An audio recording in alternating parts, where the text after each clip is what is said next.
Hi, this video is from interview.com. Interview.com is a job portal. If you're looking for a job, you can log on to interview.com and you can post your resume with us. In this video, I'm going to talk about what is code refactoring. Code refactoring, as originally defined by Martin Fowler and Ken Beck.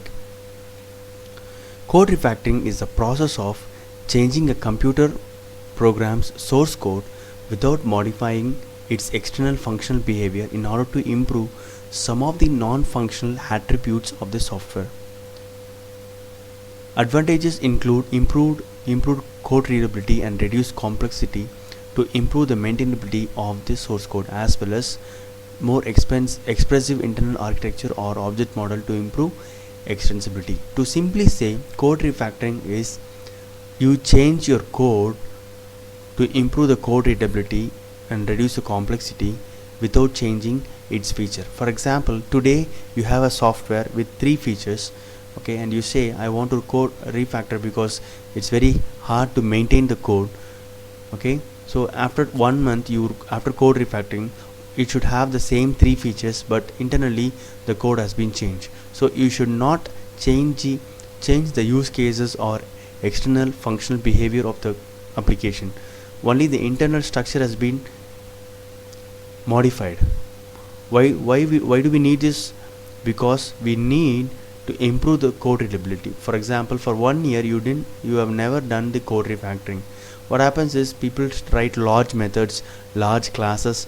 A single class does a lot of responsibility, okay, and the database code has been placed in the controller layer. Okay, there are different layers in an application, so each layer should do its own responsibility.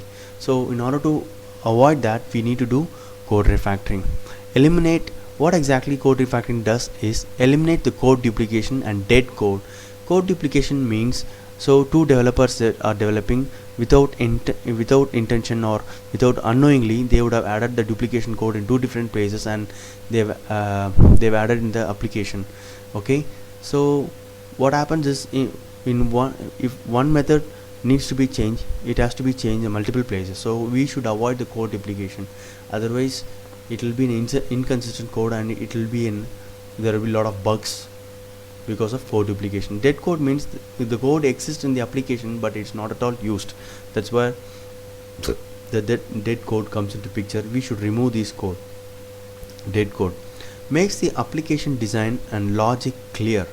By looking at the code, I should be in a position to understand what is the design, how exactly the flow goes in the code. Always to simplify the code and to make it easier to understand. That means 10 lines of code per method and only 10 methods in a method. 10 to 30 methods you can have in a single class. So simplify the code, give proper names to the class, okay, and to the methods and to the variables, so that whenever a new developer comes in, it should be possible for him to read and understand the code and grab it easily, okay, and start contributing to the development, okay, ongoing development.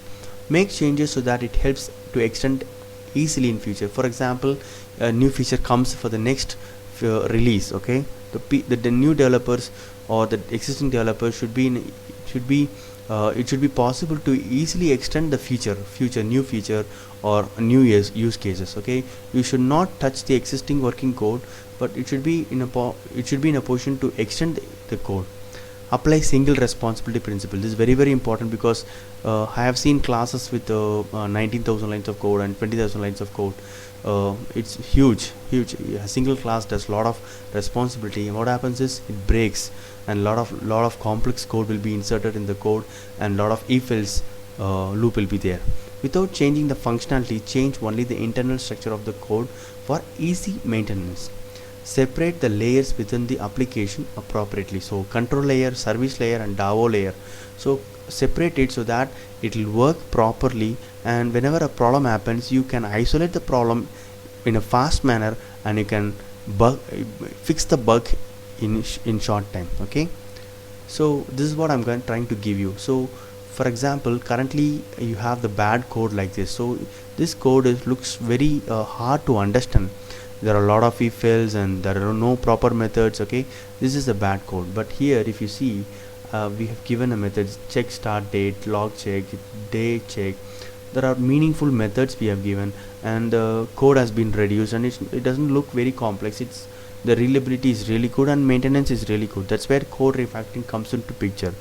We didn't change, we don't have to change the use case or the feature of the application, but you should change the way it is written. See, the good code should look like this. It should have a proper methods with proper name, and it should be readable and maintainable, and it should be extendable.